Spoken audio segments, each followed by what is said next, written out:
For many athletes, the journey to greatness can often follow a similar path, but perhaps no one was more committed to doing it his way than tonight's guest. Since deciding to play golf at age 15, Gregory John Norman has always been in contention, finishing with 91 victories, 2 Open Championships, and 331 weeks spent as the #1 golfer in the world. But before he was inducted into the World Golf Hall of Fame, did you know he was an avid surfer in his teens, took up golf after caddying for his mom, and once dreamed of joining the Air Force? Tonight, we'll learn what makes this undeniable icon who he is, a man who once said, "You expect success, you respect failure." Please welcome the great white shark, Greg Norman. Thank you.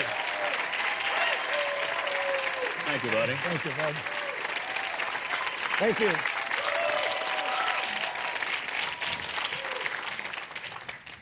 I feel like I've seen a lot of you lately. Oh, gosh. I mean, a whole lot of you lately. Without the clothes on, Yes, yeah. yes.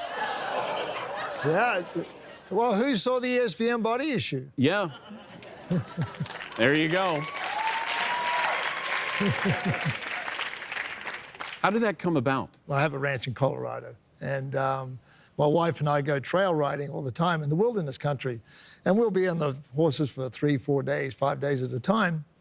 And so one time I got naked, got into one of the lakes up around 11,000 feet, freezing cold too, mind you. Guys, be careful when you do that. but anyway, she took a photograph of me, and she thought it was pretty cool. And she said, "Hey, you look so hot. Why don't you just put this on Instagram?" And I went, "Are you sure you want me to go on Instagram?"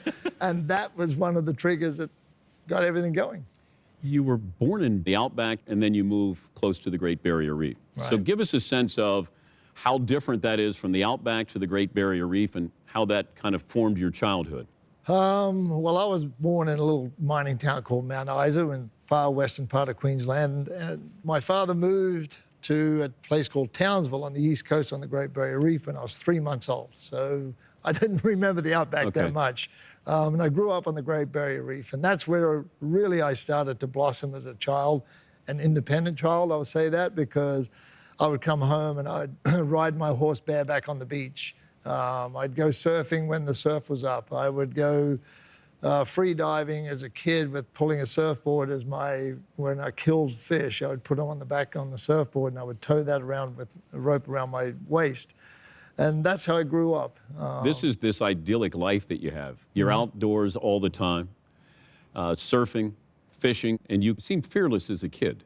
Yeah, I pushed the envelope a little bit too. I mean, for me to be actually sitting here for some of the things that I've done as a kid growing up, you know, I've been very either blessed or lucky, but I always pushed the envelope to see how far I could take myself. I mean, I'd do cave diving with just a regular tank and drop in at 200 feet and take my tank off and go in through a cave to see what's on the other side, and stupid stuff, right? Absolutely stupid stuff. Now looking back, it was stupid. Yeah, I'm a little mellow nowadays, I must admit. But you had at least one near-death experience where you were swimming and where you jumped in and it kept you down for... Oh, that was in my surfing days. Yeah. Yeah, my surfing days. Before, that was pre-golf, and there was a cyclone coming in up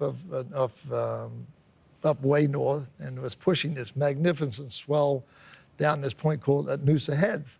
So I take my surfboard and I walk out the very end of the point, and it's about a mile walk, a mile and a half walk, and there's no beach. The beach is a mile back that way. So once you're in, right? And the rest are just big, giant boulders.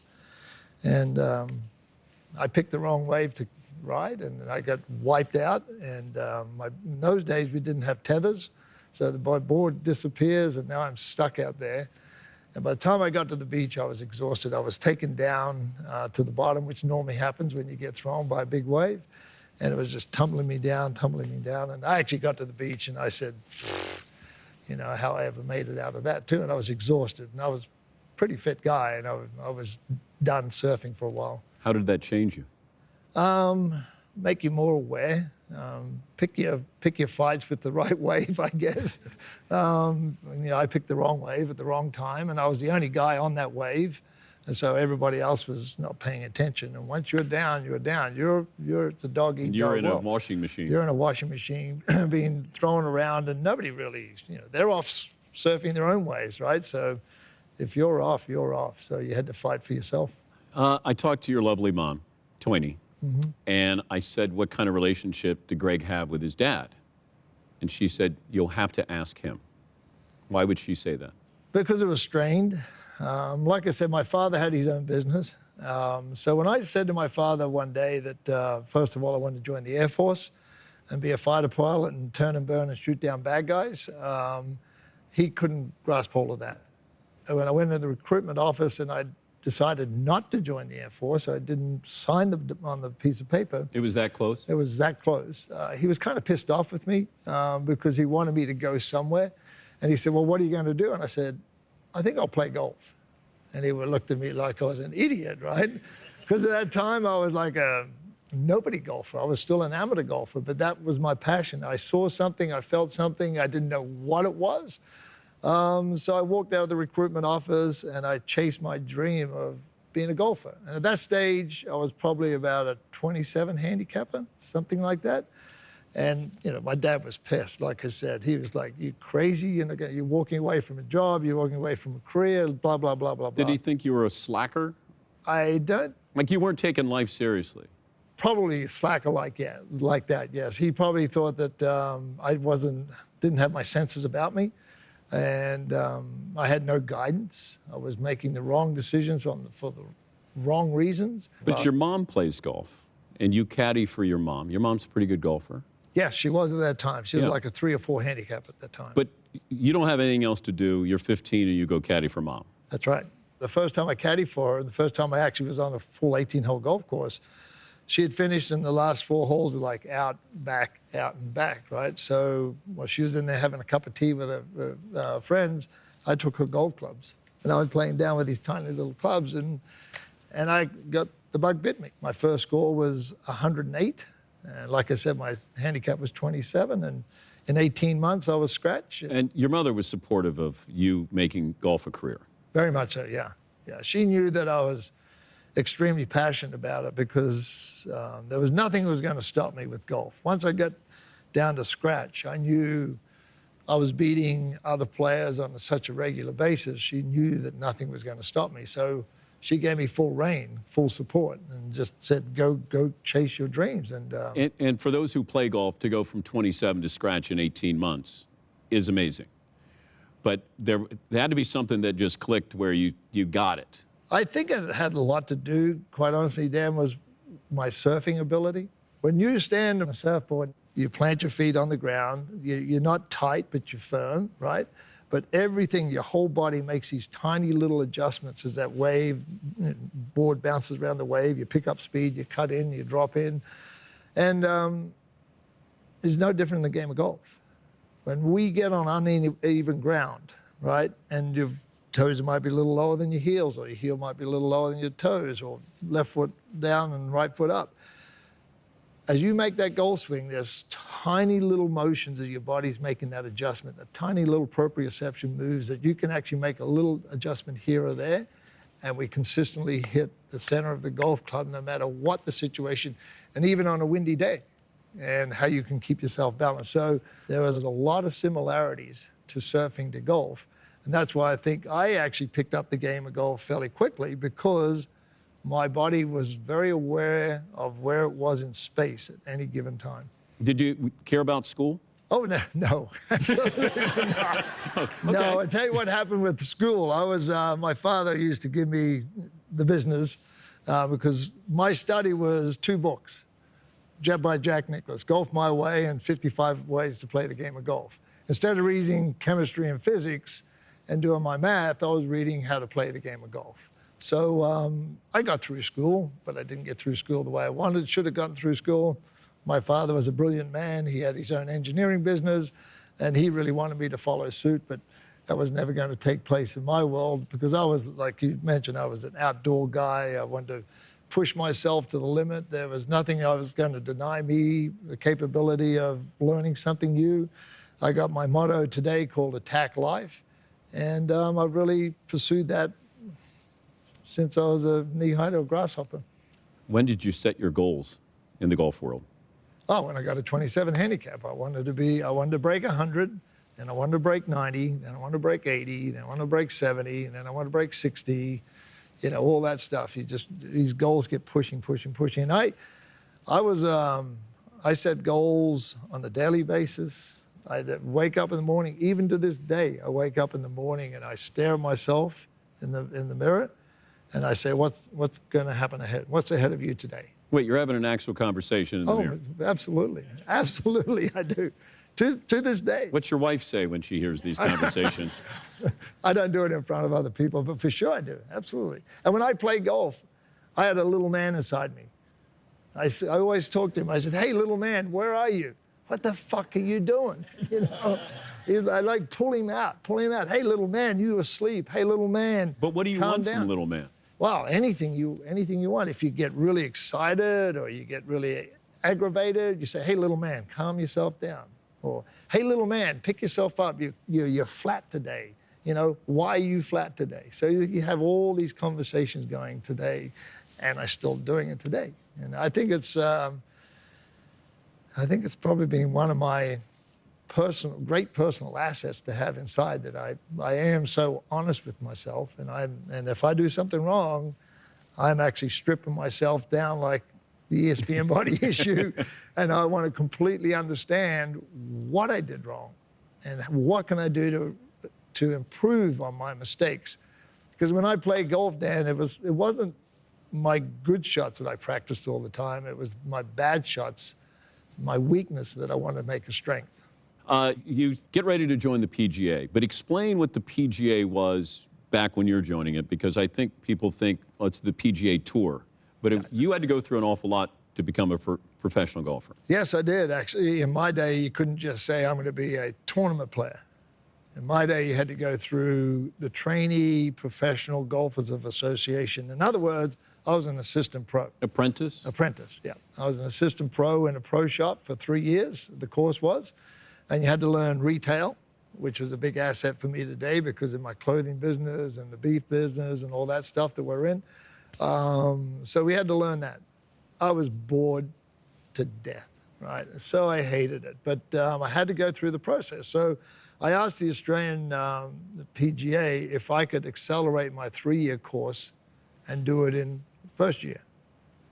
And lo and behold, they said yes. I said, because I don't want to be a club professional, I want to be a tournament golfer. So anyway, I did my 3-year course, and in 1 year, passed all my exams. And obviously I passed my playing test, and that allowed me to get out there in 1976, to get out there and play tournament golf. Did you hustle club members at any point? Hell yeah, I did. You did? Oh, I was making $28 a week, right? That was my salary. My first salary was 28, and this is where I came up with a 30-30-30 rule, 10. Let's just round it off, right? So I had 30% for your taxes, 30% for expenses, 30% for savings, and 10% for your slush fund, right? So you reward yourself. I didn't have a whole lot of money. 10% of $28 is $2.80, right? So I didn't have a whole lot to reward myself with, but I still apply that today. But anyway, yes, I did take on the members, big time. There was about 6 of us who would go out there and play, and I remember one time I was down $800 coming to the 17th tee, and I didn't have $800 to my name. And I was playing with this gentleman called Cyril King. And Cyril looked at me, and the 17th hole was a par 5. I was the only one who could reach it in 2, and 18 was a really difficult par 4. Cyril turned to me and he says, you want a double? And I go, oh my God, double, double, double. So we could lose $1,600, or you can end up walking away making $800. And I went, okay. And I finished eagle birdie, and I won money, and I took that money and I put it in the bank and just park it away. That's that little 10% slush fund, and that taught me a big lesson about being a strong believer in your own beliefs on how to close out a match, or don't be afraid to take on a bet, or if you truly think you can execute, go ahead and execute. So that was a big learning point too. The impact that Charlie Earp had on your life was what? Probably two things. The main thing is, no matter where you go in the world, you carry your country's flag on your back. So always know you're representing millions of people who are following you wherever you go. That was powerful. And the next one was probably din and dip. Do it now and do it proper. So if you're going to task yourself to do something, do it now and do it proper. So how do you do that? You study, you understand your strengths, your weaknesses. How am I going to get from point A to point B to get it done immediately? And I think that little acronym was the key to me being able to compartmentalize my life as easily as what I've been able to do. Your first win, Westlakes, 1976? 1976, yes. Because I was a bomber, I could hit the golf ball a long way in those days, and 270, 280 in those days was a massive hit. And all these dog legs were so short, I could drive it over the corners of everything.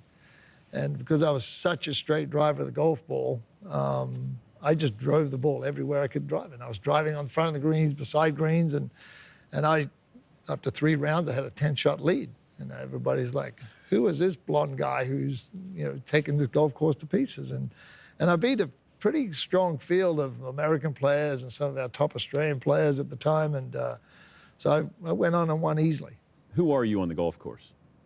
The same guy that drops in on a triple overhead and thinks he can take it on, I thought I could hit this drive. And I thought I could put that shot in there. I thought I could do it. So are you cocky? I wasn't cocky. I was just confident. Yeah. There wasn't a golf shot that I didn't practice on the driving range, visualizing. I mean, sometimes I'd go out and play golf, and I was an assistant pro on my own, and I wouldn't play 10 through to 18. I'd play, how do I get from the 10th tee to the 14th green and play that hole and just navigate yourself. Okay, the tree's over here, there's bunkers over there, how am I going to do this? Wait, would you play the 10th tee to get to the 14th green? Yeah. I would never play 10, 11, 12, 13, 14. I'd go from 10 to 14, using other fairways and navigating, getting around. And that taught me how to flight the ball, picture where you're going to hit it, and stuff like that. And there was a tree on the driving range that I used to actually practice trimming the end of the branch back with my 5 With the golf ball? With my golf ball. I'd actually 5-iron, 7-iron, 8-iron, 3-iron. It was always the same height, so I was learning to flight each iron a certain height all the time. You get paired with Jack Nicklaus at the Australian Open. What was that moment like? I shit my pants. Sorry. I just won the tournament the week before, and I, like I said, I grew up reading Jack's books, right? So he was my idol. So I'm coming up from the practice tee on Tuesday afternoon, and Jack's walking down, and it's the first time I met the guy. And we're on a slope like this, so I'm coming up, and Jack is like way up here, right? And I am looking up at this guy like goo-goo. And I'm taller than Jack, but I'm looking up and thinking, oh my God, this is Jack Nicklaus, this is Jack. And he put his hand on my shoulder and he said, hey, I'm looking forward to playing. I heard you won last week, congratulations, and I'm looking forward to playing with you on Thursday. I said, me too, Jack. I was so nervous. Anyway, I walk onto the first tee on Thursday and tee my ball up. Whoever's been in front of a celebrity and you're trying to tee it up and try and get that ball in. And I finally get it to rest on the tee, and I cold-topped my tee shot. Cold-topped it. I didn't hit it 30 yards off the tee. It actually hit a bush from here to the end of the stage. And I looked, and, it felt like all the blood just drained out of my head and out of my body, and I was so embarrassed, and there was Jack. I shot 80 that day, a nice, comfortable snowman. Jack shot, I think, 70, 71, 68, something like that. And anyway, it was a great honor to play with. I shot 72 the next day, and I think I beat him the next day. And we sat in the locker room at the end of Friday afternoon. And he put his hand on my right knee, and he said, Greg, you know what? He said, I think you've got some real good talent. You should think about going to America. What did he see in you? I don't know, actually. I never asked him that question. That's pretty amazing yeah. that here's the Golden Bear, the greatest golfer, is taking you under his wing, and you're 21 and you haven't accomplished anything yet. No, I've played 3 golf tournaments in my whole life. Yeah. But he gave me that confidence, you know. He said, hey, you do really well in America. So I listened to him, but I didn't want to go immediately to America because you're jumping in the lion's nest then, right? Because these are the best of the best in my day growing up. You knew you were going to go over there and play the Watsons and the Floyds and the Palmers and the Nicklauses. And so I decided to put myself on a 5-year building process and learn about culture, learn about language, learn about different foods, learn about surviving on your own by traveling the world. So I mapped out again, I did it myself, I mapped out where I wanted to go. I wanted to go to Japan, Asia, learn those first, and there were god-awful golf courses to play on. So you had to really change your golfing style a little bit from Kikuyu grass to Bermuda grass to different surfaces. So that taught me a lot about my ball striking ability. And then I wanted to go to play in Europe and wanted to play in Ireland. I wanted to play in Scotland, links golf, stuff like that. And so I did that for 4.5 years.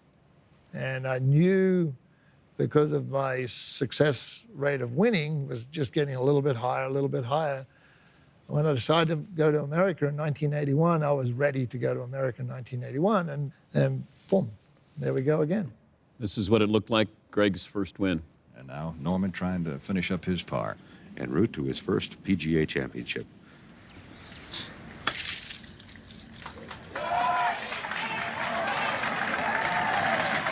Good shot.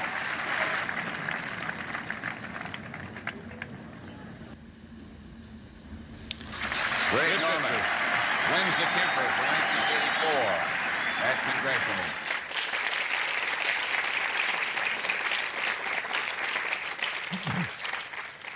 How'd that feel? Obviously, it felt great because I expected myself to do well over here because, like I said, I'd honed my skills to get into a place where I wanted to be.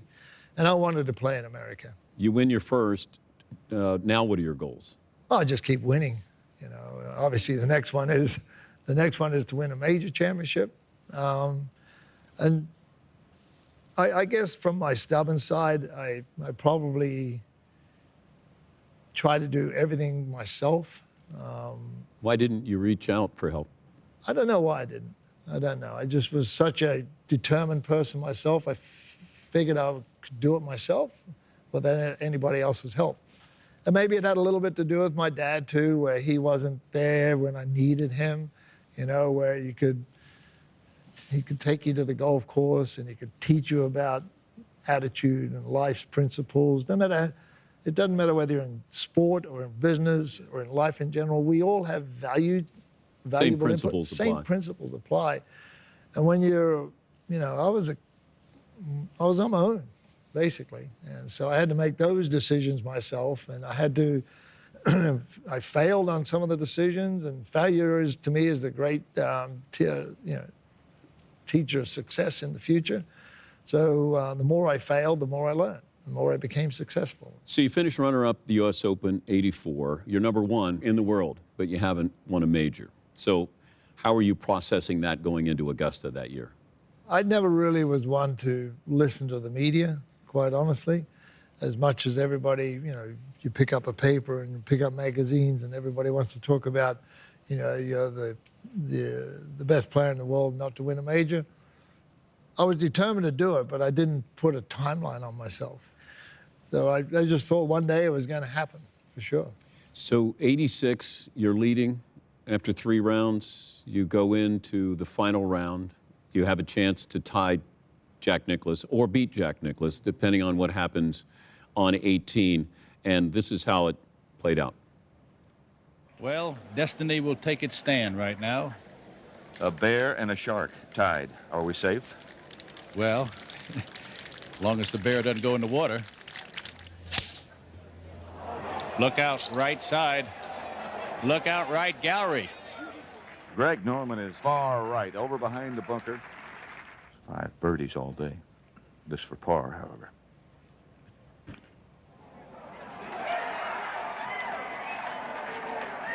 Jack Nicklaus has just won his 6th Masters. Could have played for the tie. Force a playoff. I was actually trying to hit the shot. I mean, I was playing great all day that day. Especially the back nine. You were unbelievable. Yeah, back nine, I was really on fire. And so every shot I could see and I could feel. And it was an interesting yardage there. If my memory is right, it was 187 yards. Uphill, and there was not a whole lot of breeze blowing at that time. The flag was cut fairly back rightish, as we saw. And I just wanted to get at the flag. And all day long, I'd been hitting pretty much full shots, you know, within 90% of my capability. And this one here, I decided to just carve in a 4-iron, you know, aim left and just carve it in, instead of just taking a hard 5-iron and just going straight at it. And I could actually see in the golf swing what I did wrong, because my lower body, my right hip, didn't fire up the hill as fast as I should have fired. Stayed open? It stayed back. Yeah. Gravity was my enemy in that situation. And so I didn't get my right hip up covering the ball fast enough, and so I stayed back. The club got stuck and flared out, went right, going right. But I think everybody remembers that Jack winning in '86 at age 46. And I don't know of many people that remember that you had this chance. So I think Jack's win was so big, it overshadowed, you know, what happened on the 18th a little bit. Oh, for sure it did. But I'll never forget that back nine. I was playing with Nick Price at the time. And we walked up to 14th green, and there was probably 20 people, and that was it on the back of the 14th green. Because everybody was following Jack, because Jack was shooting 29 to go, you know, do what he did. So everybody was looking at him, and there was nobody watching Nick and I. Absolutely nobody. So I said to Nick, let's show these people we can still got a chance to win this thing. So I get off on my tear, 14, and as we were walking down 15, Jack was putting on 17, and I am actually looking at him as he raises the putter up like this, and I felt like going, but it was like the perfect eye line for me. And then I had to play 15, 16, and then 17. So. Did you talk to Jack at all about that? Oh, yeah, absolutely. Look, I've had a great relationship with Jack Nicklaus. You know, very profound relationship, to tell you the truth, because there's been moments in time when, for example, I hadn't won a golf tournament for a while. So I called Jack up, and I said, hey, Jack, can I come over and talk to you? And he taught me at that moment in time that don't try and take everything on board. Take one or two pieces of really intelligent nuggets and bring them into your world and figure out how you can, you know, patch up what's going on or get your synapses rewired again. So I left his house, went home, and I said to myself, here's my conversation with my little man, right? So, okay, little man, what are you going to do today? Okay, how are we hitting the golf? Well, I went through this checklist of what I was going to do. And then I said, we are going to do this. We're going to change our attitude. We're going to start a fresher look. We're going to change our practice routine. We're going to change up this. There's nothing wrong with your game. There's everything wrong with your attitude and your head. And boom, I went out to practice Old Marsh. I hit the ball so good. I got on a plane and I went up to play the Canadian Open. I won the next week. So it was just a couple of the key things that Jack had told me, just to think about it yourself, analyze it yourself, understand how do you smooth those peaks, and just, you're never going to smooth them out 100%, and just get them where you can just roll from one to the other. So 86, you go to the U.S. Open, that's at Shinnecock. You're leading after 3 rounds. Yes. What are you thinking going into the final round, or what have you taken away from some of these prior experiences? Oh, I felt really good about it, because Shinnecock is another one of my top 5 courses in the world. Just absolutely loved it. Had a very interesting build-up during that week, because it was interesting with the crowd reaction. What are they saying? Just saying, you know, go home, you're effing Aussie, you can't play golf, you're a choker, you're this, you're that. So, you know, it's very hard, because they get you between walking from the green to the tee when you're like, got 6 foot of space and they're yelling, just yelling in your ear. So it was hard to focus on it, and then I kind of lost my cool on one of the holes on Sunday, and I should never have done it. And I went up into the gallery, and I just knew who it was. There was this sea of faces, and I just swung to the right, walked right up to this guy, and I said, look, if you want to say something to me, say it to me in the car park at the end of the round when I can do something about it. And here you're trying to win the U.S. Open. I'm trying to win the U.S. Open.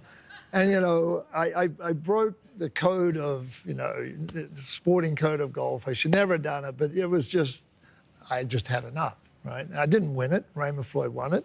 But it was just an education for me to tune yourself out or block things out a little bit better. Did the guy meet you in the parking lot? Hell no. Oh, okay. No. 1986. You're leading the British Open after 3 rounds. Mm-hmm. You have a conversation with Jack Nicklaus that Saturday night? Saturday night, yes. I was... You seek him out? Or he came up to me. He said, Greg, when you wake up in the morning, just think about your grip pressure. I got my grip pressure. I'm thinking about maybe my swing at the top or my impact or how my rotation of my body is. He said, your grip pressure. I thought, oh, God, okay, let's think about that. So in the morning when I woke up, I had my clubs in my room with me, drying out, and I'd pick up the golf club and I'd go, okay, feels pretty good, okay? And then as I started swinging, I felt like I was hanging a little bit too hard with my left hand right here. And then all of a sudden I remember what Jack said, and I started loosening my forearm. My forearm relaxed, then my base of my neck and my traps relaxed and all that stuff. And then all of a sudden now I'm started swinging. Oh, this ball is going out there and the wind is not even affecting it. So, and from that moment onwards, is the saying that I said to myself on every time I got under pressure, make love to your fingers. Make love to your fingers. How many times we drive in a car and we get so frustrated, road rage, and our fingers get so tight around the steering wheel. If I'm driving a car now and I get frustrated, I make love with my fingers. I just caress your fingertips like that. And all of a sudden... I don't know if I need that image right now, Greg. Let me compartmentalize and get that out of my head here.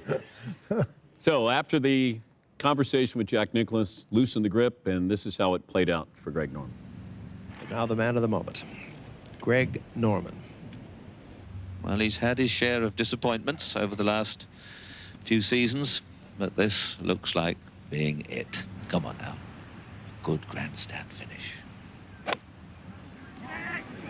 He's hit a thin one to the right. It'll just catch the green, almost down where Gordon Brand was, and off they go. There he is. And it is a bit of a straight. He's through. There are moments to savour.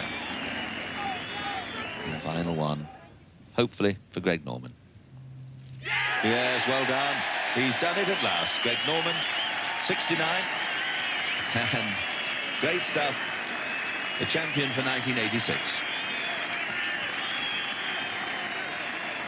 How about that?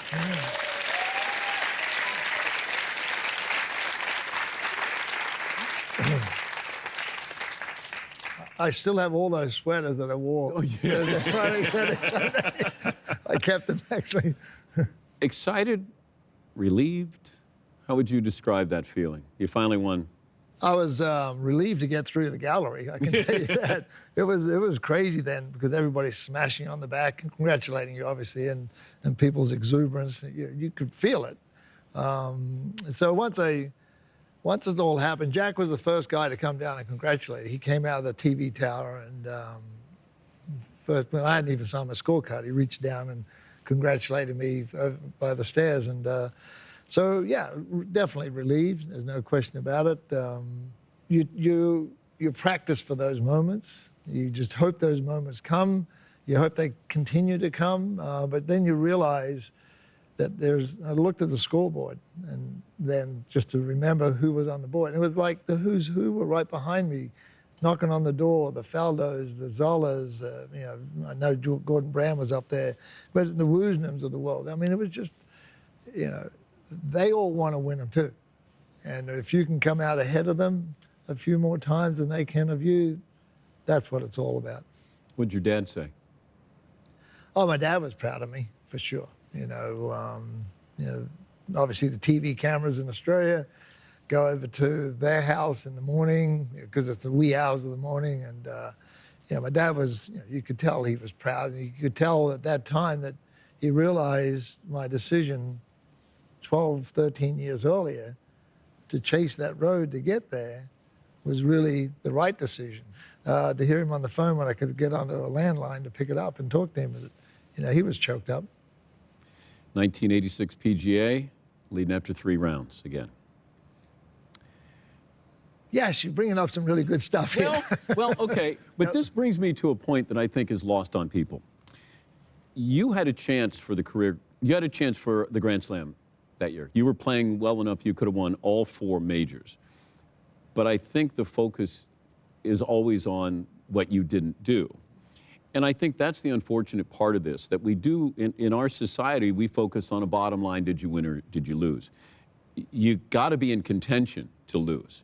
Obviously, you got to be in contention to win, but I think that's been lost on people, especially when it comes to you. That's one of the greatest years in golf, and people don't look at it that way. Well, that year I won, I believe, 11 golf tournaments. Well, you're clearly the best golfer in the world. Yeah, at that time I was, yeah, for sure, yeah. You win the Open, and now you come to the PGA. So what are you thinking after 3 rounds and you're leading the PGA? Oh, I thought I was going to, it's just, there wasn't anything going to stop me at the PGA Championship because I loved Inverness. I mean, I loved that golf course. It was just, had my style of golf written all over it because I was a great driver at the golf ball. I didn't have any fear on any tee shot there. And obviously I was playing well to have the lead. And I didn't think anybody was going to beat me going into Sunday. Even as Bob Tway took that golf club back. Here's how it looked.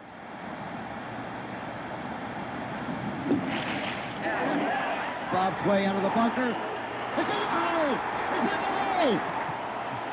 Unbelievable. And unless Greg Norman can chip in from the difficult rough for his 3, it's all over. Obviously, Bob's a good bunker player, and he proved it right there. This for the tie. It's all over. Bob Tway has won the PGA Championship at age 27 after trailing by 9 shots with 36 holes to play. So he takes that club back, and then you see that ball rolling. When it came out, I thought, okay, this ball's a little hot, right? Didn't have any spin because he was hitting it on the downslope. I thought this ball's coming out a little hot. So, even if it lipped there, even if it hit the edge of the hole, it was going to lip out 5 or 6, maybe 10 feet. When it went in, I completely had to change my game plan on my chip shot because I had a beautiful lie. It was an uphill chip. It wasn't going to be a very difficult chip. I figured I had 2, maybe 3 to get down because even if he made 5, I still had an extra shot up my sleeve. But anyway, look, that's the thing that teaches you that you got no control over anybody else. You only have control of yourself. I hit it where maybe 6 feet to the left of where I wanted to be on the green. I was underneath the hole. Had everything figured out. When he was in the bunker short side himself, I thought, here it is, no problem. I'm gonna win this.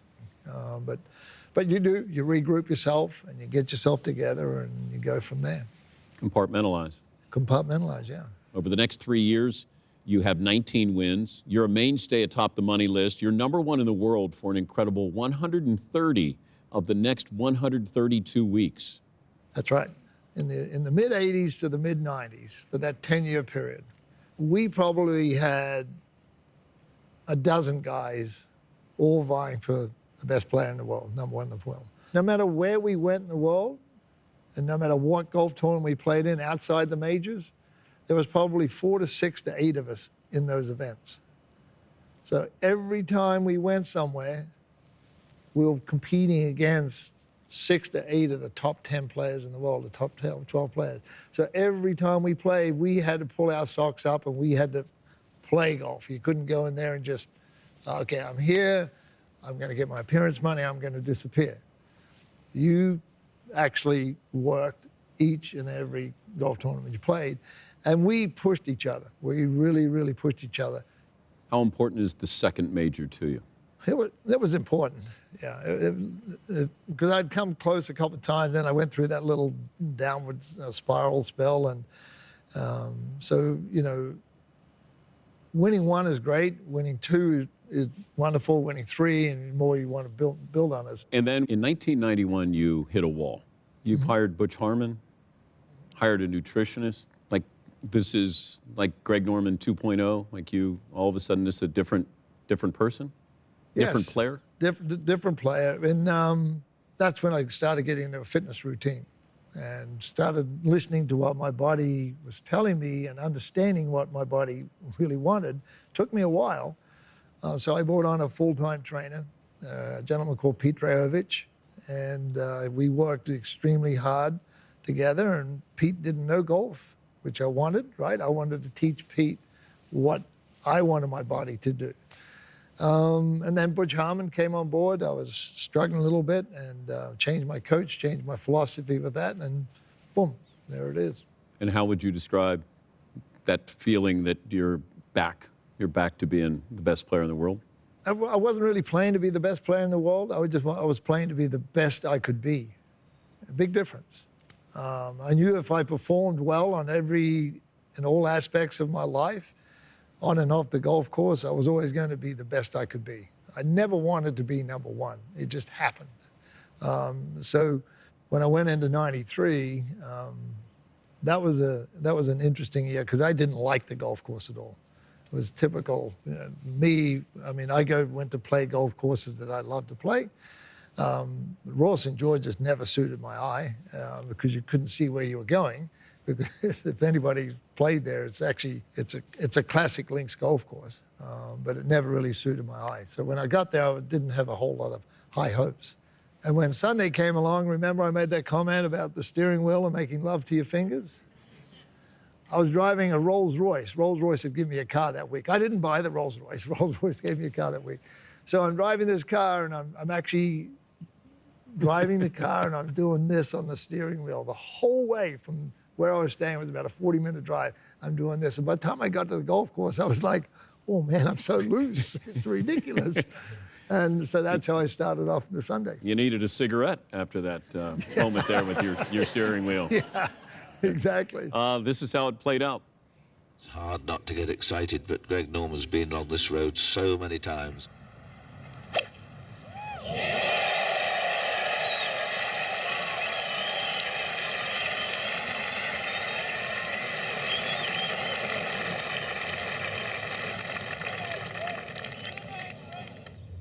This for 64.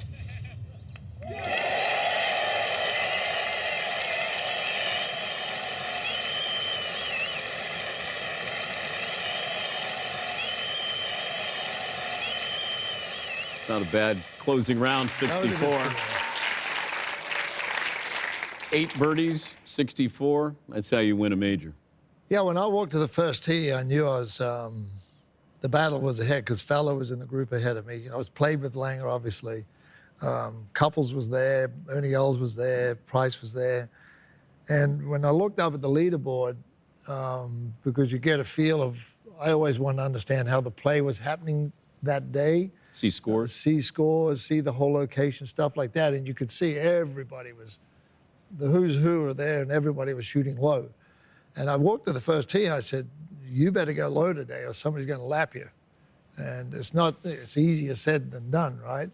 But you knew if you didn't make a bunch of birdies, you would be left behind. And I made a lot of birdies that day, but so did everybody else. And but one of the unique experiences of that wasn't holding the claret jug. There was a gentleman called Gene Saracen, came up to me as I walked off the 18th green, and one of the legends of the history of the game. The Squire. Yeah, the Squire. And the comment that he made to me is, I walked off that 18th green, there's something you'd take with you for the rest of your life. Like, for Gene Saracen to say to me, I was in awe of your golf, was like, okay, that's a pretty cool statement. That's when you know you've elevated yourself to a position in the world of golf where, people do respect you for what you do. But you let people in. Yes. For a change. Yeah. It was rare for you to do that. Yeah, very much so. You trusted other people. Yes. I mean, you get to a point where you do. You have to. I trusted Butch. I trusted Tony. There was, Pete Drahovich I trusted. There's people I allowed in that stage. I mean, now I'm 17 years into, into my career when I should have been doing that probably 10 years earlier. Yeah. You have a great business acumen, and this even applied to the PGA Tour because you wanted to do a World Golf Tour. And, yes. And maybe it's a sensitive subject to you because it felt like you were trying to do something. You understood what the world of golf was and how maybe you could monetize that. The players could be involved on all this. And then you go to Tim Fincham at the PGA Tour, and what's he say to your idea? Oh, my gosh. Slay the dreamer, right? He hated the idea. Why? I had the vision, the business plan all written out where it was a partnership with the players. And I wanted the players to be part of this opportunity. Today, we play for our prize money and all that stuff. We're members of the tour and stuff, but I wanted them to have skin in the game, ownership of this. And when I built on my business model and I took the Fox News, not Fox News, Fox Sports, excuse me, and I needed television. You need the players, you need television. If you have those, you're going to get sponsorship, right? Was there going to be relegation that if you're in the top 30, you get to go, and then if you're not, you drop out? You drop out. You had to be at a certain top. But is this what the WGC is now? Did they rip off your idea? They kind of ripped off my idea. They tried to do it on a global front, but it didn't really work. Now they've pulled everything back internally. They play a few tournaments in China now, I think, but mine was spread all over the world. So anyway, back to what Tim Fincham was. It was like slay the dreamer. Why? Because of what I did with Television Network. I mean, the amount of money that Fox offered to do the World Golf Tour, World Golf Championships, basically, was far more than what the PGA Tour television deal was. So this is Rupert Murdoch. Yes, and he was, he thought it was a great idea, right? This is like an exhibition match on steroids. And you're going to have the best players in the world there all the time. So for him, it was like a no-brainer deal. But it was because we had negotiated a higher TV rights deal than the PGA Tour. Now they didn't like that at all. So they came at me pretty hard. A lot of negative propaganda was written about me. Greg Norman Collection at the time was doing extremely well. And I was getting letters from people who were distributing our clothes saying, we're going to drop your clothing line because you're destroying the game of golf. I go, I'm destroying the game of golf? How am I destroying the game of golf? And so I had to go on this 6-month, almost a year-long deal where I call up all these people personally and say, hey, there's two sides to every story. Hear my side of the story, and you can make your decision. No, if you want to drop Greg Norman Collection clothing, fine, drop it. But that's the propaganda I hated. And that's what I still carry a bit of a grudge to today, because it was for the betterment of the game. It's just because we negotiated a better deal, other people wanted to torpedo our idea. You're playing less golf, nagging injuries. Are you thinking we've seen the best of Greg Norman? Yes, I knew that for sure. Yeah. My body was hurting. I've had 13 surgeries from golf, and my body was hurting, and I didn't want to stand on the driving range for 10 hours a day anymore. So I naturally gravitated into a world where it didn't hurt, a world where I was enjoying, a world that I was actually getting a lot of rewards for. It was a private world, a world that nobody could get a look in. The media didn't know what I was doing. My golf course design business was starting to take off. I'd never realized I was be so passionate about the golf course design business, and building golf courses all around the world to where we are today, opening 104 of them.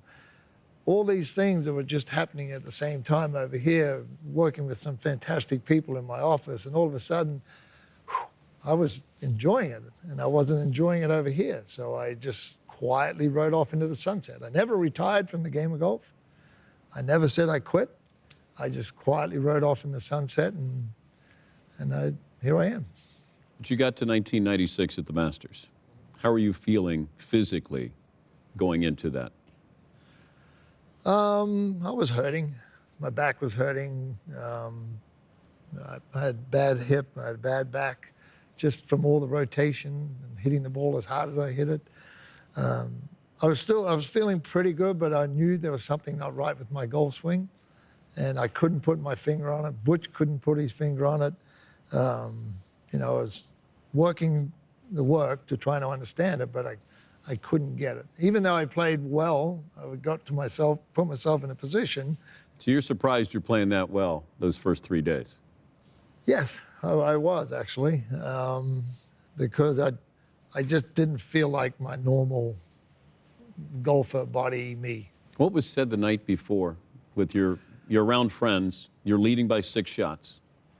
Anybody coordinating you and saying? Oh, no, look, there was a British journalist called Peter de Bruyne, a crotchety old, Palm, great guy, got on very well with him. And there's Peter at the end of the bar drinking his scotch, and he says, yeah, not even you can fuck up a 6-shot lead tomorrow. Excuse my French. So I walk out and I go, oh my gosh, why did he even say something like that, right? Because you don't want to have that in your head. And so I walk out and I'm going, forget it. Get in the car and just let's go home. And so anyway, that was Peter, but he meant it in good, all in good faith and honesty. And but that was the last thing that I remember that really rattled my cage a bit, when I look back on it. Faldo didn't want to let go of you. It really looked like that he was holding on. And I don't know what was said, but I think that was like a genuine, I'm excited I just won the Masters, but I don't know what to say to you. I'll tell you what he said. He said, it was about the media. He said, don't let the bastards get to you. Because, you have to go to the media room. You have to face your music right. Nothing wrong with that. That's part, they got their profession. I got my profession. But that's what he didn't want them to get into my head. You have a great quote. It's one of my favorite quotes with an athlete. You expect success, you respect failure. Failure can humble you. It can, and that tournament there, I still have probably 8,000 to 12,000 letters from people from that tournament who wrote to me that, because I wanted to save each and every one of them, because it was really important, because most of them were like, you taught me so much. You've helped me teach my children so much. I went to the school where my kids were at the following week, and I went to the soccer field where my son was playing soccer. And this guy came up to me, and he put his arm around me. He said, you've taught me so much how to teach my child about the game, how to respect and treat, and even in failure, how you carry yourself.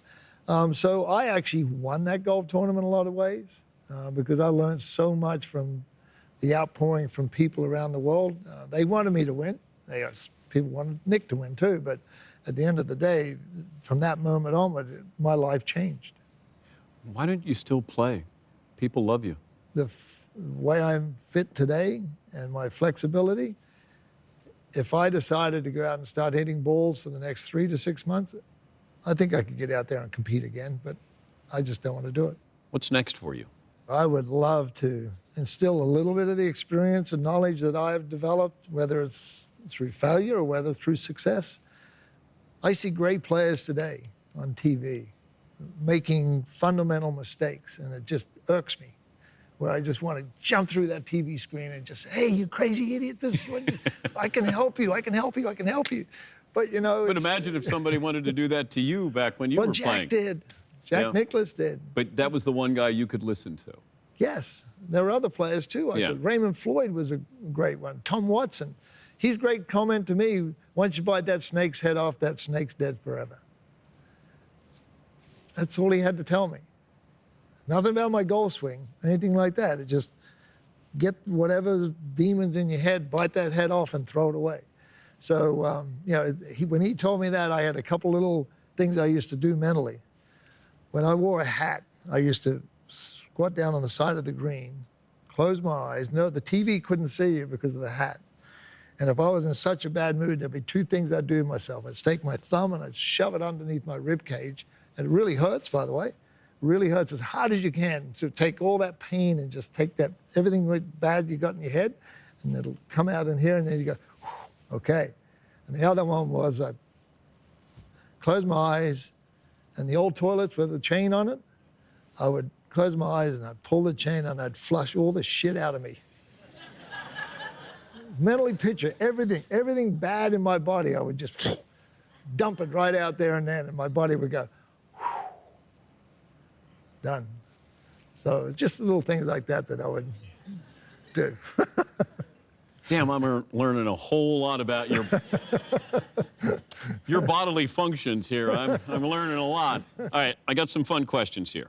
Okay. All right, here we go. What's a day off look like to you, feel like to you? Nowadays, taking my grandson out fishing, or if I'm on a ranch, jumping on my horse, or I like to grade my own roads. I have a 670D motor grader or maintainer. I have about 93 miles of roads on my ranch, and I'll go grade my roads. What stresses you out? What stresses me out? Aside from shitty golf. What stresses me out? People not executing on their jobs, you know. I get frustrated. It takes a little bit too much time to get something done. That din and dip thing, you know, get in there and get it done. That frustrates me. You learn more about somebody in defeat than you do victory, and we learned an awful lot. You're a true champion, and I hope the little guy inside you had a great time today. Ladies and gentlemen, Greg Norman. Thank you, man. Appreciate that. Thank you. Thank you.